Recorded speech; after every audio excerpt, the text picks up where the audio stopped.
বড়দিনের প্রাক্কালে ছুটির দিনে গড়ের মাঠে আয়োজিত হলো লক্ষ্য কণ্ঠে গীতাপাঠ।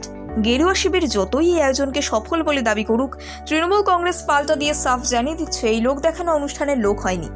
রবিবার সকাল 10টায় ব্রিগেড গ্রাউন্ডে অনুষ্ঠান শুরু হয়। মোট 20টি আলাদা ভাগে ব্রিগেডকে ভাগ করা হয়। প্রতিটি ভাগে 5000 মানুষের জন্য গীতা পাঠের ব্যবস্থা করা হয়। দেশের বিভিন্ন প্রান্ত থেকে মানুষ ব্রিগেডে ভিড় জমান। গীতা পাঠে অংশ নেন বিজেপি নেতা রুদ্রনীল ঘোষ, নেত্রী অগ্নিমিত্র পল থেকে শুরু করে বিজেপি সাংসদ, বিধায়করা।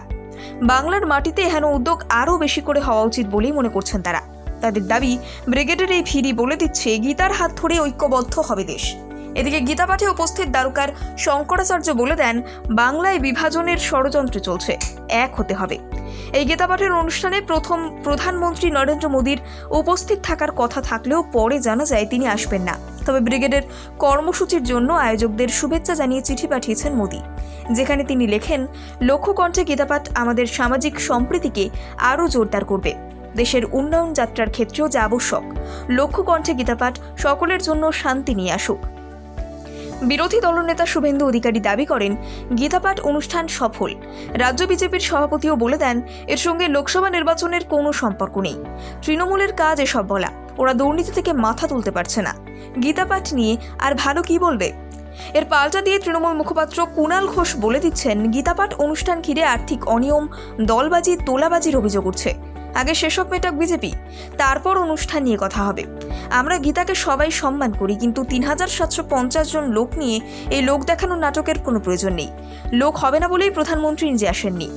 এরপরই তিনি যোগ করেন, রুটি কাপড়া কামানের রাজনীতি করতে পারছে না বলেই ধর্মের হাত ধরতে হচ্ছে। সিপিএমের রাজ্য সম্পাদক মোহাম্মদ সেলিম বলে দেন, এদেশে মন্দির, মসজিদ, গির্জা সব আছে, সবকিছুকেই শ্রদ্ধা করা হয়, কিন্তু তাতে তো বেকারত্ব মেটে না।